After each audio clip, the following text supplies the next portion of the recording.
Maya Pabengi, Pampanga, magandang gabi, Central Luzon. Ako si JM De Jesus at oras na para sa mga maiinit na balitang Central Luzon ngayong Huwebes, February 27. Bilang ng krimen sa Central Luzon, bumaba ng 6.33% ayon sa Police Regional Office 3.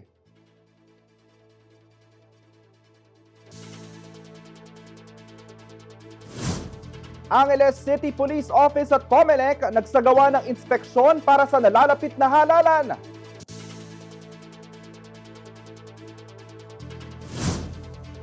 Mga grupo at individual na may natatanging ambag sa tourism sector, pinarangalan ng Department of Tourism Region 3.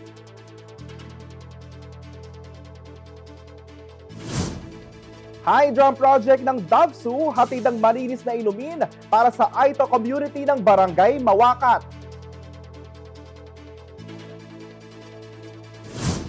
At practicality and comfort, hatid ng multi-purpose vehicle ng Haima.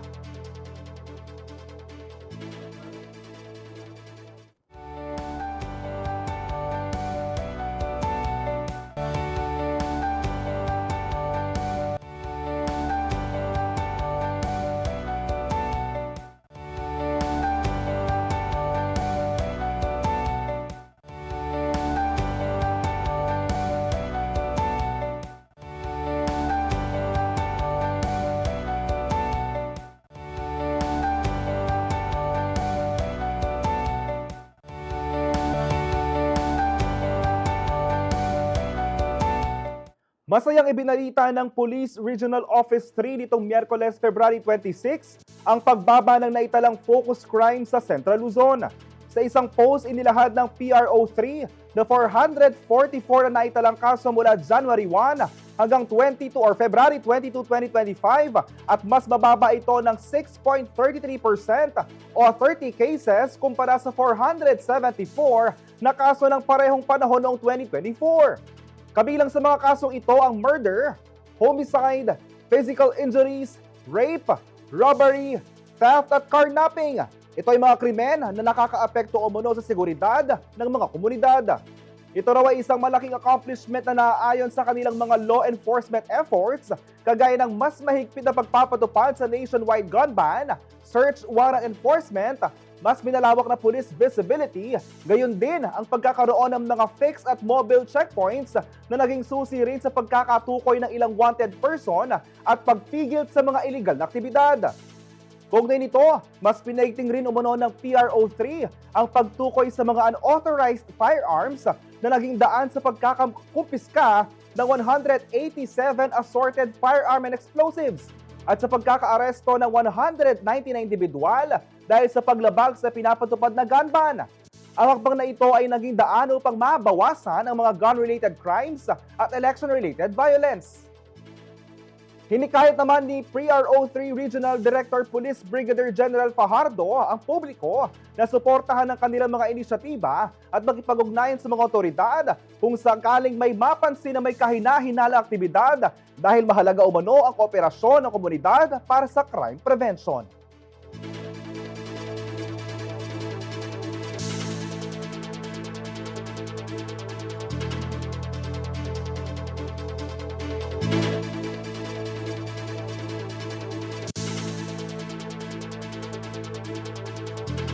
Muling kinilala ng Department of Tourism Region 3 sa Tourism Recognition for Enterprises and Stakeholders o TRES Awards ang mga natataning organisasyon, lokal na gobyerno or local government units at individual na nagkaroon ng malaking kontribusyon sa turismo ng rehiyon. Kinilalan ng ilan sa mga tumanggap ng awards sa report na ito.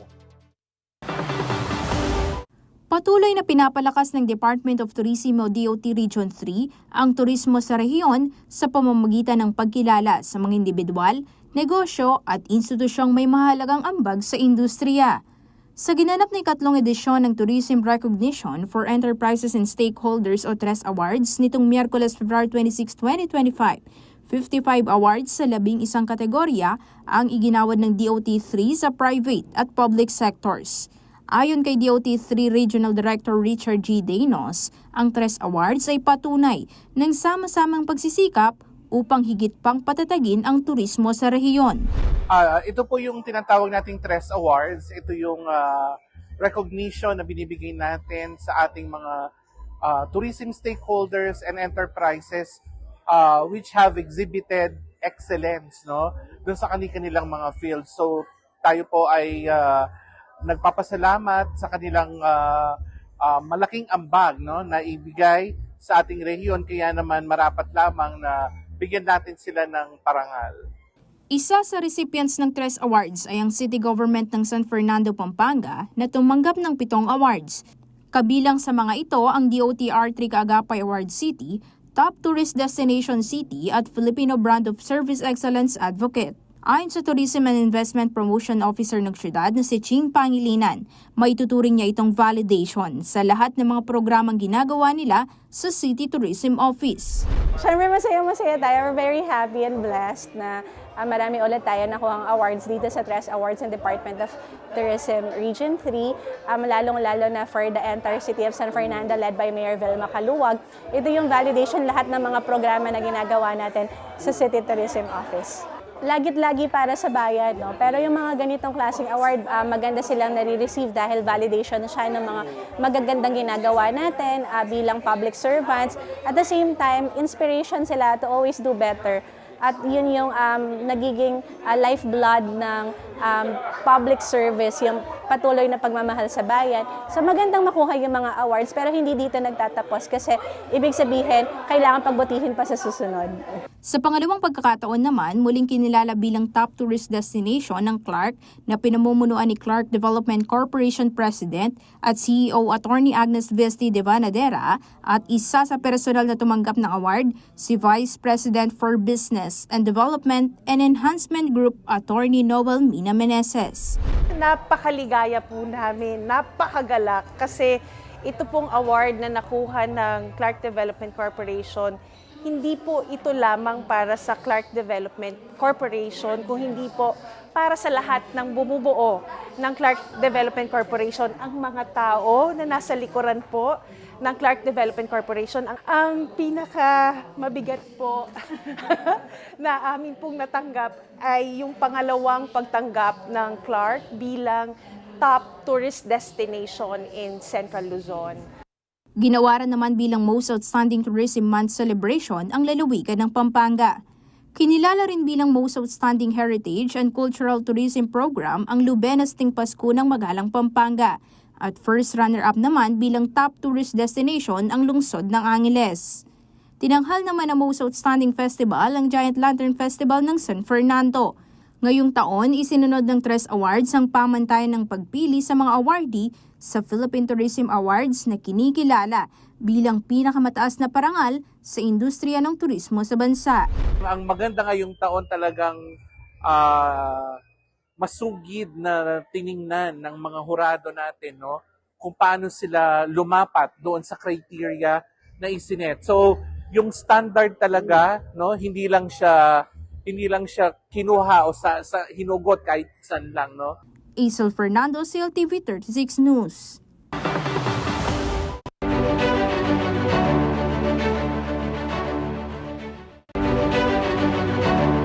Samantala, nagsagawa ng 2 araw na inspeksyon ang Angeles City Police Office at Commission on Elections sa iba't ibang voting centers at polling precincts sa lungsod bilang paghahanda sa halalan.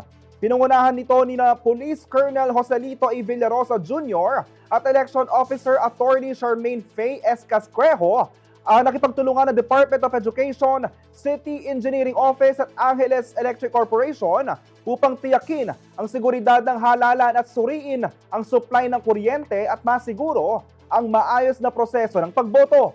Tiniyak ng ACPO at COMELEC na patuloy silang magsasagawa ng mga akbang upang mapanatili ang isang ligtas, maayos at tapat na eleksyon. Hinimok din nila ang publiko na makiisa sa mga otoridad at gamitin ng responsable ang kanilang karapatang bumoto.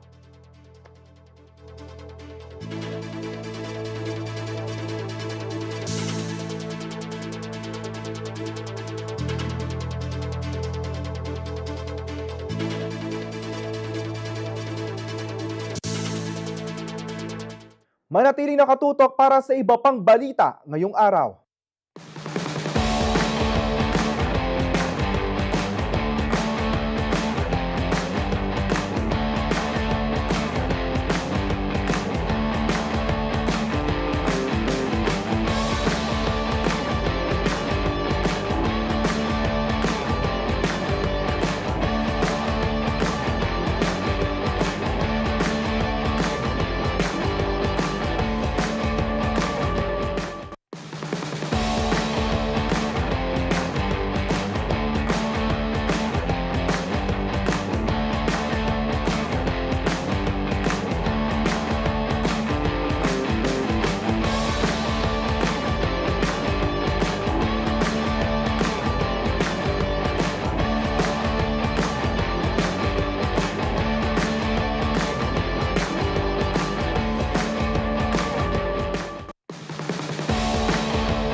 Nagbabalik ang CLTV 36 News para naman sa ating Laos Auto News, practicality and comfort for 7 people. Ito ay pinagmamalaki ng pinakabagong multi-purpose vehicle o MPV ng Haima, ang 7X. Bukod sa hindi ka bibitinin dahil sa 1.5 turbo engine ito, may enjoy nyo rin ang bawat biyahe dahil meron itong panoramic sunroof. To know more about Haima 7X, please watch this.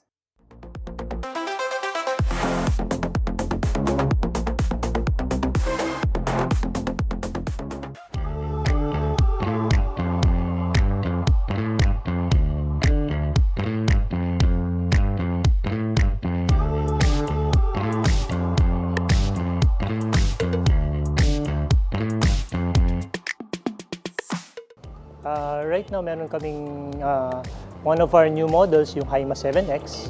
So ito, meron tayong low-down all-in promo. Plus on top of that, meron siyang free amortization, 2 months.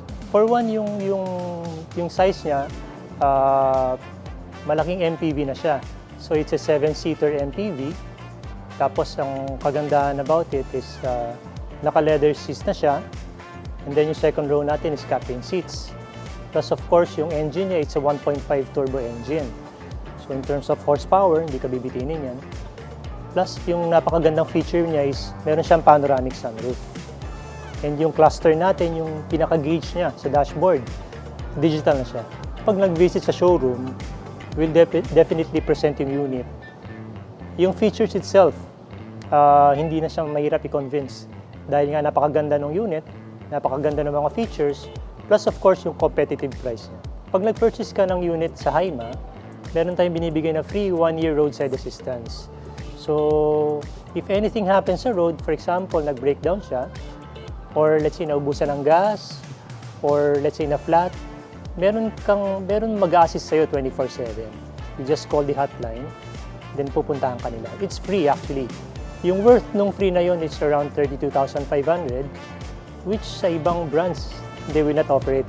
Pag bumili ka sa Laos Group, meron na. And they could visit our showroom dito sa Jose Abad Santos Avenue, San Fernando, or they could visit our Facebook page, or they could call me at 0918-854-2215. Yes, yung 7X natin, as mentioned kanina, yung cluster niya digital na eh. If you notice with other vehicles, hindi pa, mga analog pa yung iba. Ito yung buong cluster niya, yung dashboard niya is digital na siya. Actually, yung 7X natin is patterned under a parang yung yacht, yung sailing yacht. So yung shape niya, yung curve niya. So naka-style siya ron. Plus of course, yung harap natin parang stingray. So yun ang design niya. So very modern ang design.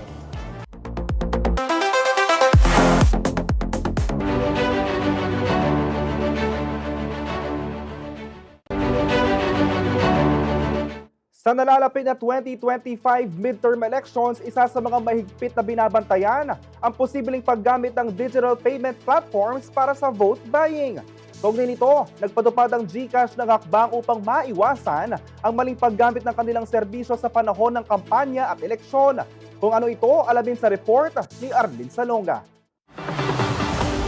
Lilimitahan na ng GCash ang send money transactions upang maiwasan ang paggamit ng kanilang platform sa vote buying sa nalalapit na 2025 midterm elections. Alinsunod daw ito sa COMELEC Resolution No. 10946 kontra bigay.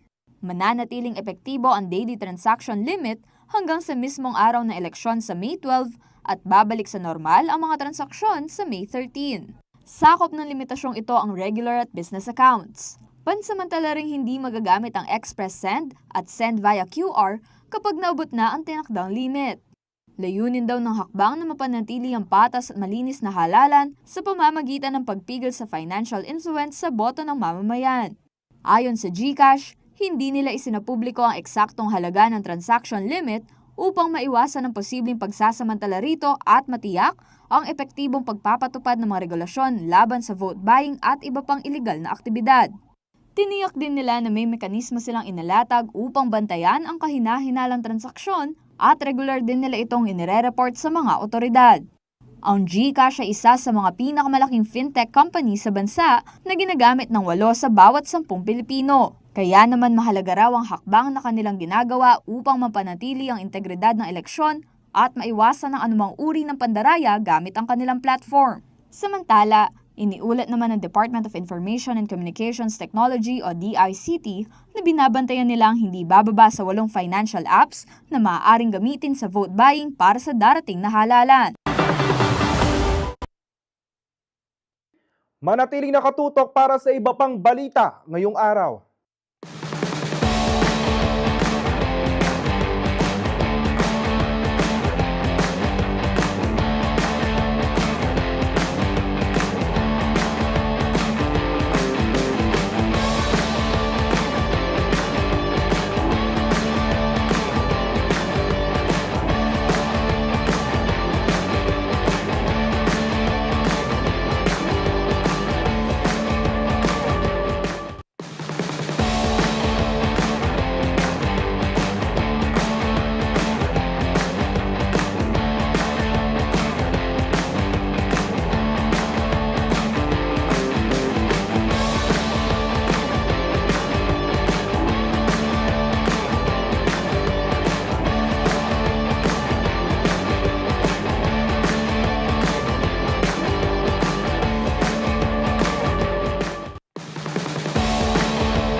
Nagbabalik ang CLTV 36 News para sa ating balitang sports.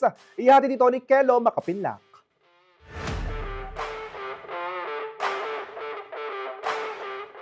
Muling nanaig ang University of Santo Tomas Golden Tigresses matapos ang isang makapigil hiningang 5-set duel kontra sa mahigpit nilang kalaban na De La Salle University Lady Spikers sa UAAP Season 87 Women's Volleyball Tournament. Ginanap ang laro sa Mall of Asia Arena nitong Miyerkules, February 26, kung saan nagtapos ang laro sa score na 25-12, 22-25, 13-25, 25-23 at 15-13. Sa pivotal 5th set, nagtabla ang magkabilang koponan sa 11-all bago nagsimulang manaig ang mga error sa huling bahagi ng laro.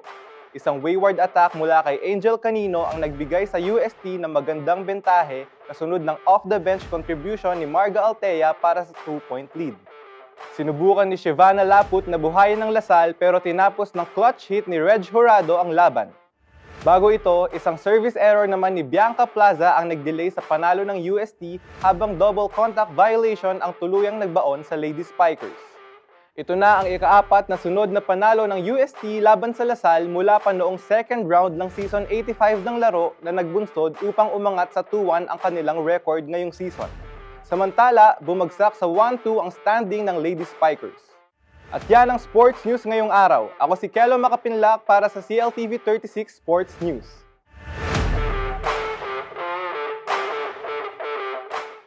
Sa ibang balita, isang Aito community sa bayan ng Florida Blanca ang kinakailangan pang umakyat ng bundok para lang makakuha ng malinis na tubig. Kaya naman ang Don Honorio Ventura State University, katuwang ang DOST at lokal na pamahalaan ng bayan, isinulong ang Mawakat Hydrant Project upang mapadali ang kanilang kabuhayan. Para sa buong detalye, narito ang report ni Ashley Punzalan. Napakahalaga ng tubig lalo na sa pang-araw-araw na pamumuhay ng tao. Pero paano kung walang malinis na mapagkukunan nito? Kinakailangan munang akyatin at lakbayin ng mga Aita sa Barangay Mawakat, Florida Blanca ang maputik at masukal na bundok bago makakuha ng tubig sa isang sibol na nanggagaling dito. Mumukyat kaya pa mo po kayong bundok, mukyat kami, dala-dala nila po rin container, pupusanan mi, minsan nga po din kalupaming kababayan na kulot, at yung labibit-bitan anak, mumusan na pang galon. Pinagtsatsagaan ding inumin ng mga residente sa komunidad ang tubig, kahit na madalas umano silang magkasakit dahil dito. Wala na raw kasi silang iba pang mapagkukunan ng maiinom sa kanilang lugar. Kalupa na po ning malaria, po itang kolera. Isa po kasi kareng anak mi, atin po manakla pa uli na po ning danom. Uling direkta ya pong matatabo, may bubulos po kayang galon. At direkta mi pong inuman. Alos makainom kaya po mo rin dinat na nibat kitang sibon. Ngayong Webes, February 27, na-turn over na sa komunidad ng Barangay Mawakat ang Mawakat Hydrant Project ng Don Honorio Ventura State University o DAVSU kasama ang Department of Science and Technology o DOST Region 3 at ng lokal na pamahalaan ng Florida Blanca. Sa ilalim ng accessible, quality, and unified approach to water access through innovative solutions o Program Aqua ng DAVSU, layo ng proyekto na mabigyan ng Aita community ng malinis at sustainable na supply ng tubig. Ito po isa sa mga advokasya ng aming Pangulo, Dr. Enrique G. Baking, na pangunahan ang mandato ng universidad, especially sa pagsusulong ng mga research na magiging kapakinabang sa mga komunidad ng Pampanga. Kadalasan, ang alam ng nakararami, malinis ang tubig na nanggagaling sa bundok. Pinabulaanan ito ng project engineers ng DAVSU na siyang namahala sa proyekto. Sometimes, ang tubig, dahil sibol nga yan, akala natin talagang malinis na malinis. Hindi rin eh. May mga dumi siya na idadala. Usually, ang pinakamahirap na i-filter namin dyan ay yung putik. Ang Hydra may isang water pump na nagpapump ng tubig mula sa ilalim na water source papunta sa mas mataas na source nang hindi gumagamit ng kuryente. Kaya naman siguradong matagal itong magagamit ng komunidad dahil walang electricity bill na kailangang bayaran para rito. Upang masiguro rin na hindi makakalusot ang dumi sa water pump, gumamit ng isang filtering system ang mga engineers. So ang lang natin ng way lang dito is pangalagaan nila yung filtration system. Kasi katulad ng tag-ulan na, kahit yung pamomba nila ron, hindi nila nagagamit. Hindi umano naging madali ang pagtransport sa mga gamit na kinakailangan para sa konstruksyon nito dahil laging matarik at maputik ang daan nang sumapit ang tag-ulan.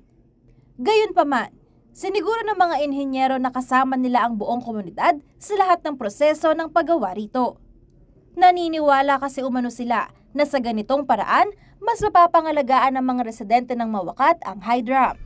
Ito ay lesson learned namin dun sa mga naunang proyekto. Meron ng mga naunang proyekto pero in-evaluate namin bakit kaya hindi nagsasucceed. At yung isang nakita namin na hindi fully aware yung community, conscious effort namin na ipaalam mula sa simula, iparamdam sa community na kasama sila at sa kanila yon. Nakipagtulungan ang DAVSU sa DOST Region 3 at Florida Blanca LGU upang maging posible ang proyekto.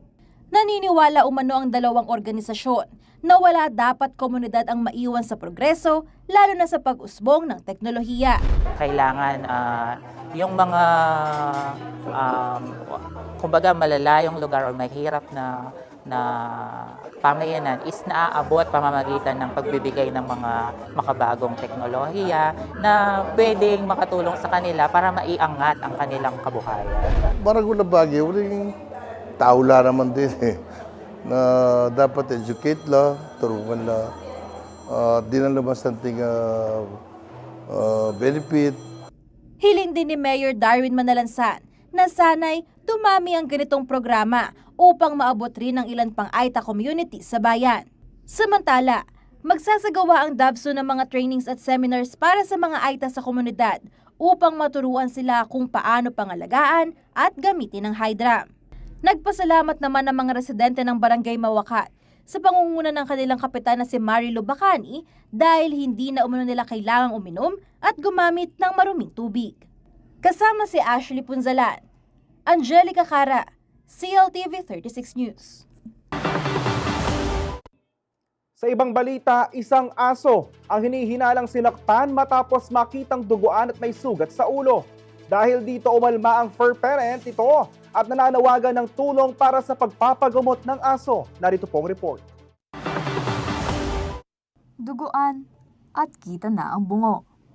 Ito ang kalagayan ng asong si Molly nang siya ay makita ng kanyang mga amo sa Barangay San Juan sa San Simon, Pampanga. Ayon kay Eileen Joyce Yambao, nakita na lang daw nila bigla ang nagkalat na dugo sa kanilang bahay na galing pala sa sugat ng kanilang alaga.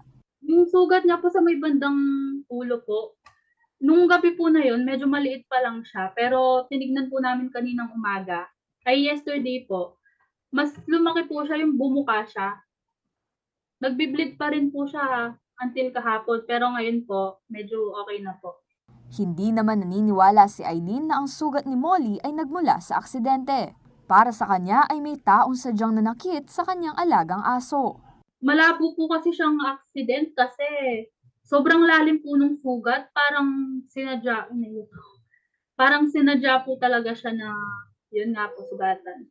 Gayunpaman, walang mahanap na ebidensya at sa kanyang palagay, dahil nangyari umanong pananakit ng gabi, kaya't madilim na at walang nakakita sa pangyayari. Dagdag pa ni Eileen, wala rin daw mga CCTV camera sa kanilang lugar, kaya hindi nila mahanap kung sino man ang umano'y tumaga kay Molly. Pangalawang insidente na rin daw ito na umuwi ang kanyang alaga na sugatan. Actually, pangalawang beses na po ito nangyari sa kanya. Yung una po, nung mga nakaraang buwan po. Kaso, pinalagpas po namin kasi yung sugat niya po, maliit lang po. Then, ang ginawa na lang po namin, tinali po namin siya. Hanggang ngayon, hindi pa rin mawari ni Eileen kung bakit nangyayari ito sa kanyang alaga. Tahimik lang po. Mabait po yung aso na yun. Kaya di ko din alam kung ano po yung reason, kung gusto ba katayin, kung yun po. Di man din po nangangagat yun. Ayon din kay Eileen, may ibang aso pa raw sa kanilang lugar ang tinaga rin sa ulo.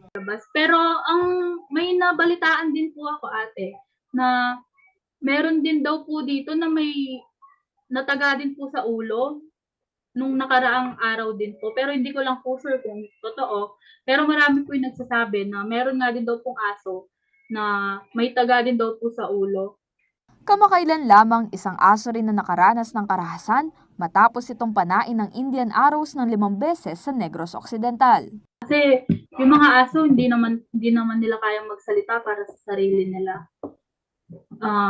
Hanggat kung pwede, bawalan na lang, sabihin sa owner, ikulong, hindi yung saktan natin kasi hindi naman nila kayang lumaban. Hindi nila kayang defend yung sarili nila. Kasalukuyang nagpapagaling si Molly sa kanilang tahanan sa Barangay San Juan sa San Simon. Sa kasamaang palad, hindi raw siya madala sa veterinaryo dahil sa problema sa panggastos. Sa mga nagnanais na magabot ng tulong para sa pagpapa-ospital kay Molly, maaaring mag-donate ng tulong pinansyal sa numerong 0953-146-8283. Kasama si Francesca Perez, Arlene Salonga, CLTV 36 News. Manatiling nakatutok para sa iba pang balita ngayong araw.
Nagbabalik ang CLTV 36 News. Alamin naman natin ang lagay ng panahon kay Roger Rogelio, ang weather specialist mula sa Pag-asa Clark Station.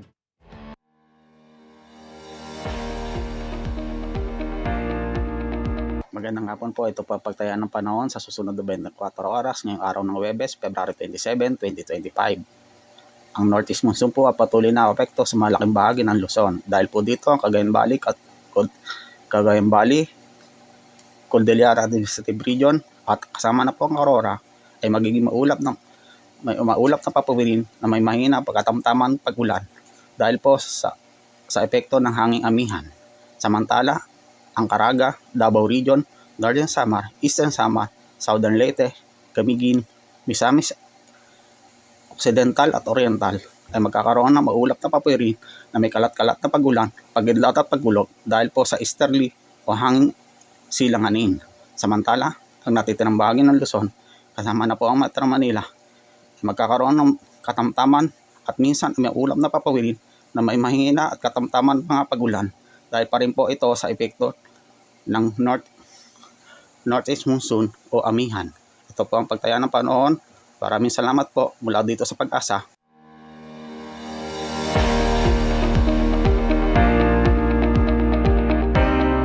Mga kabalen, nasa Italy pero namimiss ang McKenny. Aba, good news, available na ang McKenny products tulad ng fish balls, squid balls at kikiam sa Pinoy Savers Mart Milano. Kasalukuyan na rin nag-e-export ang McKenny sa US, UK, Canada, Australia, Bahrain, Brunei, Qatar, Dubai, Kuwait, Japan, Cayman Islands, Netherlands, New Zealand, Italy, Israel at France.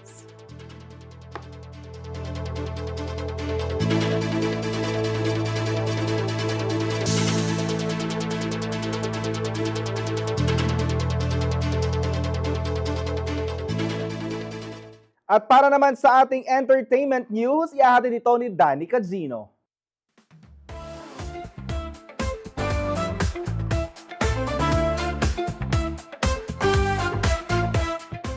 Sofronia Vasquez inalok na gumanap sa Miss Saigon, UK. Isang malaking oportunidad ang natanggap ng The Voice USA Season 26 champion na si Sofronia Vasquez matapos siyang alukin na maging bahagi ng UK production ng sikat na musical na Miss Saigon.